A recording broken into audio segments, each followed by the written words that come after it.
Oh, I sure am experiencing some deja vu. Hello everyone and welcome to my review of Doctor Who Eve of the Daleks, the final Dalek special for the Jodie Whittaker and Chris Chibnall era. As with all Chris Chibnall stories, I kind of went into this one with the lowest expectations possible, and I came out having relatively enjoyed it, but of course, because it's me, I did have several issues with the way certain things were done, which we will get into in due course. The main plot essentially revolves around this storage unit in which the Doctor and crew landed alongside two new characters, one of which owns the storage facility, the other uses it every year, but they get stuck in a time loop with the Daleks and no means of escape. Now, just from that brief plot synopsis alone, this story does one of the things that I've been asking Chibnall to do for a long time. Focus on one central sci-fi concept, do that decently well, and don't feel the need to focus on 50 million different things at once. And I did appreciate it for that. However, there are some issues with the way certain things are executed that do unfortunately drag this one down for me just a little bit. Starting off with the characters, Aisling Bea's character is quite good fun, and I do quite like how she's not really willing to just accept everything the Doctor's saying at face value, and does actually go against what the Doctor suggests at multiple points, which I did appreciate, because all too often in this era I feel like the Doctor can just storm in, say what she wants to be done, and everyone just goes along with it. So it was nice to have a character that kind of breaks away from that and kind of goes, no, actually I'm going to do my own way first, and obviously it doesn't work for her, but I admired that that was at least there. So I really do like Aisling Bea's character. I think she was played very well, and I think that she's one of those side characters in the Chibnall era who I probably am actually going to remember after 5 minutes, which can't be said for some of the others, unfortunately. As for Nick, the other guy, the guy who is essentially Aisling Bea's love interest, if you can call him that, I found him to be a little bit odd, not as the performance, but the character himself. I'll come out and say it, he is a bit stalkery, and it's weird to me how when Aisling Bea's character kind of rightfully points this out, the crew of the TARDIS seem to side with him. It's weird because he literally waits until New Year's when he knows she's on her own to go and see her. And he also stores his ex's stuff in a storage facility rather than just either give it back or get rid of it. There are some creepy vibes to this guy, and it's kind of weird how he's presented as the good one in the end, and he kind of gets a happy ending along with Aisling Bea. Interestingly enough as well, talking about characters, they sort of relate this relationship between Nick and Aisling Bea's character. I'm saying Aisling Bea's character because, to be honest, I don't remember the character's name. And the Doctor and Yaz's dynamic, which, yeah, it gets confirmed in this that Thasmin is a thing, or at the very least, it's something that Yaz feels towards the Doctor. Obviously, we won't know for certain whether the Doctor reciprocates it, I assume, until the final episode. Which, on the one hand, I'm really happy it got confirmed for the people who did always believe in that. You know, it's nice that something that they wanted to see got confirmed. On the other hand, I do wonder how much it can actively be explored with 2 episodes remaining. And that's not me saying that it's unrealistic for someone to confess their feelings way down the line into a relationship. I think that is very realistic. I'm just saying from an out-of-universe point of view, I just don't know how much is realistically going to be done with this in 2 episodes, especially considering we know it takes a long time for Chibnall to develop much of anything.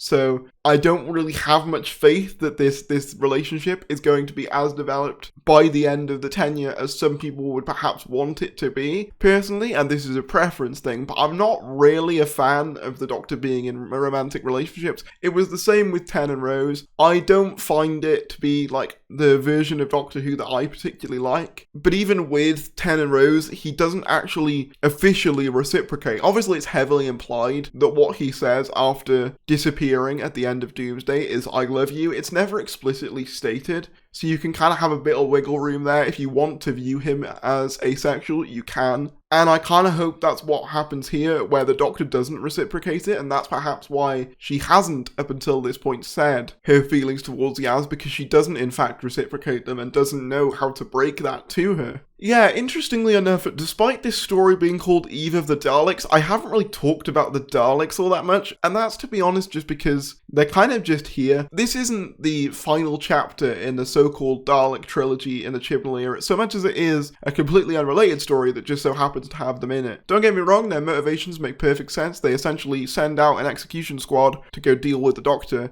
after she uses the flux event to destroy their fleet. Makes total sense. I buy that. However, I do think that some of their lines of dialogue are weirdly off, and that goes for like all the characters, by the way. Some of the dialogue is a little bit clunky, but especially with the Daleks, it's been pointed out on Twitter a lot that they say Daleks do not insert thing here a lot, and it's it does get quite cartoonish at points. There are some lines of the Daleks that I did find quite funny though, the main one being "I am not Nick," because obviously we know Nicholas Briggs voices the Daleks, so that's a really nice little in-joke for people who know. But generally, I found the Daleks to be a little bit off in this episode, and I couldn't quite figure out why. I think it's partially due to the fact that they were treated more as like comedy elements more than they were serious threats. It was much more akin to the Moffat era approach to dealing with Daleks in that way, because no one in this episode really is afraid of the Daleks particularly. They kind of just go along with it, which to be fair does make sense as the story progresses because they're used to seeing them by like the third or fourth loop. On the topic of the loop, in fact, there are a couple of things with that are quite interesting. The main one being that I do think that you lose some of the sort of novelty of the time loop storyline when the characters are like aware that they're in a time loop from like the second loop onwards. Something that makes Groundhog Day, which is directly referenced in this story, which I liked, so good, is that he doesn't really know what's going on until like the very end, like after hundreds and hundreds of presumed loops through this day, until he eventually figures out what's going on, and when he tries to explain it to anyone within the loop, they all think he's insane. That's what makes that story so funny to me, is that like you've got this man jabbering about being stuck in a time loop and these people that just don't know how to react to it. With this, everyone's relatively on the same page pretty quickly, which kind of does devalue the sort of fun element of a time loop story, but I do understand why, as the Doctor is used to dealing with time stuff, so it does make sense that she'd know. I just would have liked it if that had lasted a bit longer. Also on the topic of the time loop, I don't actually know why the time loop converges at midnight. I understand it from an out-of-universe perspective in that it's a New Year's special. They wanted it to tie into the New Year's event. But in terms of in-universe, there's no actual reason for it to end there. They kind of just say that it's slowly closing in, but it conveniently closes in on midnight 2022. Also, somewhat interestingly, this story combines several Chibnall writing tropes that I've noticed. You've got the ticking clock. You've even got the ducking to avoid lasers that was reused from the sniper bots in Series 11. Oh, and also the love plot in a Dalek story is directly, like, lifted from Resolution as well. This kind of feels like one of those stories that is Chibnall to the max. And if you like Chibnall, you're going to vibe with that. If you don't, you're not going to as much. For me, I'm not a big Chibnall era fan, but I do find elements to enjoy about this one. I think the smaller scale, as I mentioned, does really help with that. One thing I do also want to point out briefly is the Daleks' aim is really off in this in some places. In some places, they kill with like precision accuracy, but then in other places, they're struggling to hit someone who's right in front of them. And that's what makes it feel jarring, is that you've got some points where they're killing with absolute precision and they're absolutely spot on with every shot they make. And then other times, like the Doctor's carrying a trolley and they can't shoot her to save their lives. In terms of the performances of the main cast, I think everyone does a pretty good job. I do think John Bishop in the acting department, and this might be a hot take, I don't know, is a little bit wooden. I think it's carried by his natural charisma, but I don't think he as an actor is really that great. But everyone else is doing a pretty stand-up job, particularly Mandip Gill, who I felt delivered some of the lines to do with Yaz's sexuality really well. I think actually one of the most tasteful lines with regards to that is the line that's something to the effect of, I haven't admitted that to anyone yet, not even myself. I thought that was really well done, all things considered. I'll also say as well, Jodie is kind of just the same as always, by which I mean she's not terrible, but like she's not great either. Like there's a moment where she has to deliver a speech and I just don't really buy it when she's doing the big speeches. It's just not one of her strengths in the role for me. I think she's much better at doing the sort of goofy, sort of quirky lines than she is trying to do the big epic lines, because to me, I just don't buy it when she does do them. I also thought the resolution to this was a bit wonky. The way they essentially try and break out of the time loop is to use these fireworks to explode the building that they're in, which that's fine, that makes sense, but they use Aisling Bea's character's phone, who got her mum on call, in order to basically convince the Daleks that that's a human and that's what they need to exterminate. And I know that they said that they give false life signs in the episode, so maybe the false life sign is coming from that phone, but I find it kind of weird that they didn't like do a scan of that to figure out that it was a phone.